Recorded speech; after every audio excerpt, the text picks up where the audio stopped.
Hello दोस्तों, राधे राधे। एक गांव के किनारे बनी एक कुटिया में एक साधु रहता था।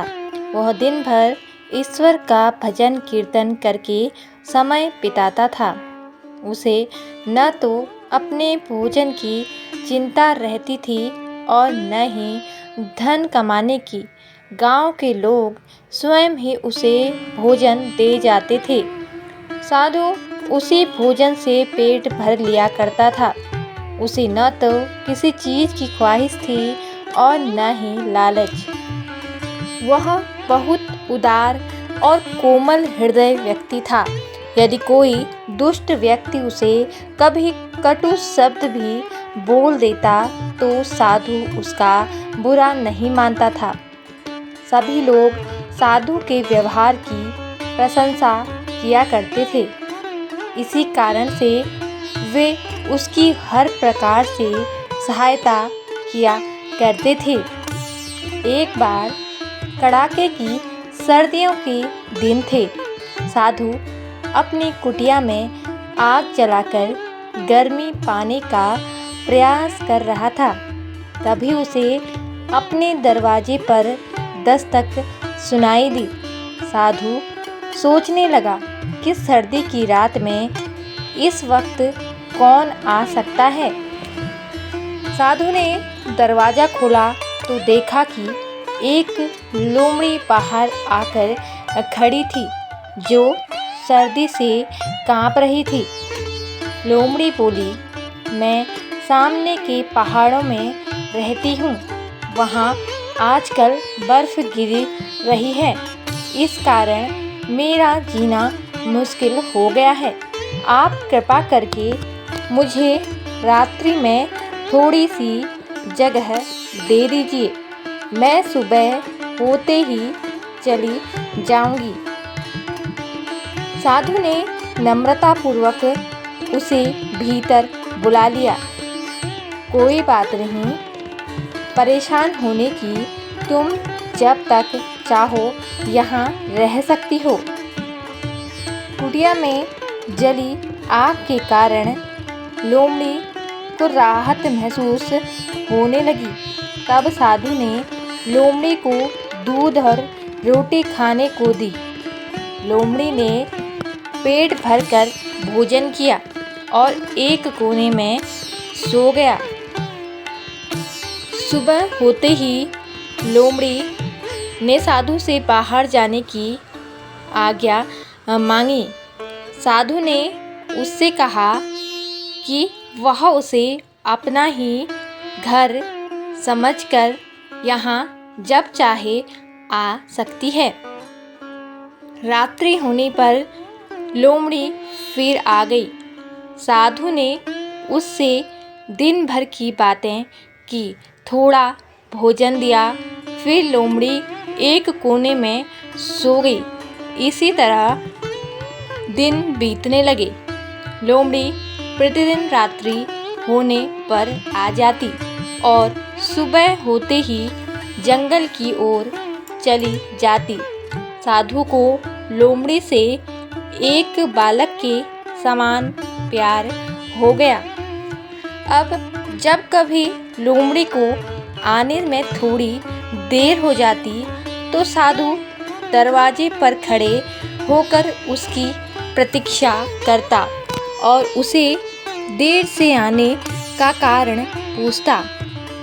लोमड़ी भी साधु से हिल मिल गई थी और उसे बहुत प्यार करने लगी थी। कुछ महीने बीत जाने पर मौसम बदलने लगा। एक दिन लोमड़ी बोली, आपने मेरी इतनी देखभाल और सेवा की है, मैं इसके बदले आपके लिए कोई कार्य करना चाहती हूँ। साधु ने कहा, मैंने तुम्हारी देखभाल करके तुम पर कोई उपकार नहीं किया है, यह तो मेरा कर्तव्य था। इस तरह की बातें करके तुम मुझे शर्मिंदा मत करो। लोमड़ी बोली, मैं किसी उपकार का बदला नहीं चुकाना चाहती। मुझे आपके साथ रहते रहते आपसे प्यार हो गया है। इस कारण मैं आपकी सेवा करके स्वयं को गौरवान्वित महसूस कराना चाहती हूँ। मेरी हार्दिक इच्छा है कि मैं आपके काम आऊँ। साधु को लोमड़ी की प्यार भरी बातें सुनकर हार्दिक प्रसन्नता हुई। वह खुशी से गदगद हो उठा और लोमड़ी के सिर पर हाथ फेरते हुए बोला, मुझे न तो किसी चीज़ की आवश्यकता है और न ही कोई विशेष इच्छा। गांव के लोग कुटिया में ही पूरा मेरा भोजन पहुंचा जाते हैं। मेरी बीमारी में वे मेरा ध्यान रखते हैं। मुझे और क्या चाहिए? लोमड़ी बोली, यह सब तो मैं नहीं जानती हूँ। इतने महीनों तक आपके साथ रहकर आपकी आत्मसंतोष की प्रवृत्ति को मैंने अच्छी तरह देखा है व सीखा है। फिर भी कोई ऐसी इच्छा हो जो पूरी न हो सकी हो तो बताइए, मैं उसे पूरा करने की कोशिश करूँगी। साधु कुछ देर सोचता रहा, फिर सकुचाते हुए बोला, यूँ तो जीते जी मुझे किसी चीज़ की आवश्यकता नहीं है। फिर भी कभी कभी सोचता हूँ कि मेरे पास एक सोने का टुकड़ा होता जिसमें से कुछ मैं भगवान को चढ़ा देता और कुछ मेरे मरने पर मेरे क्रियाकर्म के काम आ जाता। मैं गांव वालों की कृपा का बदला अपनी मृत्यु के बोझ से नहीं देना चाहता। लोमड़ी साधु की बात सुनकर बोली, बस इतनी सी बात है बाबा, इसमें आप इतना सकुचा रहे थे। मैं कल ही आपके लिए सोने का टुकड़ा ला देती हूँ। साधु ने कहा, मुझे कोई भी ऐसा सोने का टुकड़ा नहीं चाहिए जो चोरी किया हुआ हो या किसी से दान में प्राप्त किया हो। लोमड़ी साधु की बात सुनकर सोच में पड़ गई। फिर बोली, बाबा, मैं आपके लिए ऐसा ही सोना लाकर दूंगी। इसके बाद लोमड़ी बाबा की कुटिया से हर दिन की भांति चली गई। शाम होने पर साधु लोमड़ी का इंतजार करने लगा, परंतु घंटों बीत गए, लोमड़ी वापस नहीं आई। साधु को लोमड़ी की फिक्र में ठीक प्रकार से नींद नहीं आई। इस प्रकार कई दिन बीत गए, परंतु लोमड़ी नहीं लौटी। साधु के मन में पश्चाताप होने लगा कि उसने बेकार ही ऐसी वस्तु मांग ली जो उसके लिए लाना संभव न था। कभी साधु के मन में यह ख्याल आता कि हो सकता है कि लोमड़ी कहीं से सोना चुराने गई हो और पकड़ी गई हो, फिर लोगों के हाथों मारी गई हो या लोमड़ी किसी दुर्घटना का शिकार हो गई हो। साधु को लोमड़ी की बहुत याद आती थी। जैसे ही वह रात्रि का भोजन करने बैठता, उसे लोमड़ी की मीठी बातें व साथ में भोजन खाना याद आ जाता था। कुछ महीने बीत गए और साधु को लोमड़ी की याद कम सताने लगी। साधु अपने भजन कीर्तन में मस्त रहने लगा। अब लोमड़ी को गए 6 महीने बीत गए थे और सर्दी पड़ने लगी थी।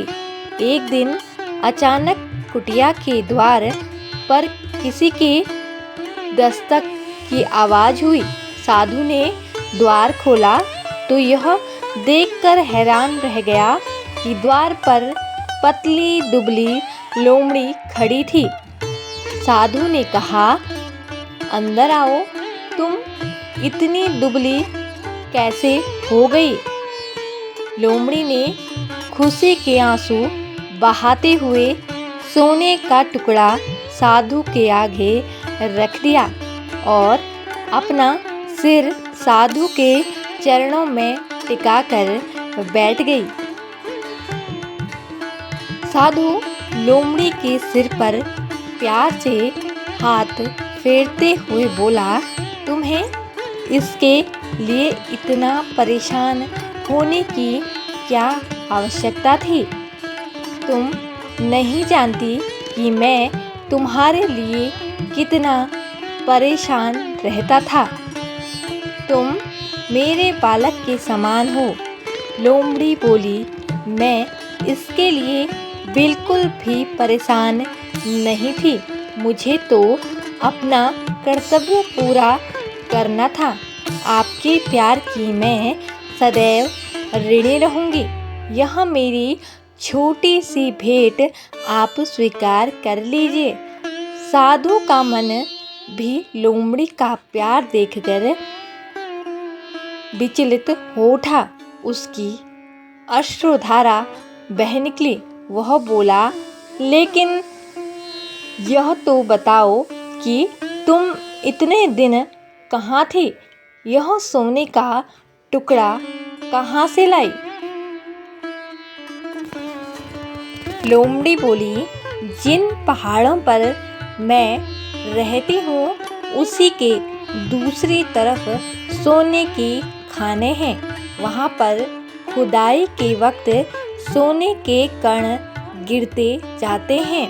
मैं उन्हीं कणों को इतने दिन इकट्ठा करती रही। यह कह लोमड़ी साधु के पैरों में लोट लगाने लगी। साधु लोमड़ी को प्यार करते हुए बोला, तुमने मेरे लिए इतनी मेहनत की है, इसके बारे में मैं सबको बताऊंगा। लोमड़ी बोली, मैं नहीं चाहती कि मेरी छोटी सी सेवा के बारे में लोगों को पता चले। मैंने प्रसिद्धि के लालच में यह कार्य नहीं किया है। यह प्रेरणा मुझे आपके प्यार से ही मिली है। कल मैं जब यहाँ से चली जाऊँ उसके बाद आपका जो जी चाहे कीजिएगा। साधु बोला, यह कैसे हो सकता है कि तुम्हारी इतनी मेहनत और सेवा को लोग न जाने, लेकिन तुम यह नहीं चाहती तो यही सही। लेकिन अब मैं तुम्हें यहाँ से हरगिज नहीं जाने दूँगा। तुम्हें सदैव यहीं मेरे पास रहना होगा। लोमड़ी मान गई और पहले की भांति साधु के साथ रहने लगी। अब वह हर रोज सुबह को चली जाती और शाम को आते वक्त जंगल से थोड़ी लकड़ियां बटोर लाती ताकि बाबा की ईंधन की आवश्यकता पूरी होती रहे। लोमड़ी साधु बाबा के साथ वर्षों तक बालक की भांति सुख से रही। तो दोस्तों, आपको यह कहानी कैसी लगी कमेंट करके ज़रूर बताएं और हमारे चैनल को सब्सक्राइब ज़रूर करें। धन्यवाद। जय माता दी।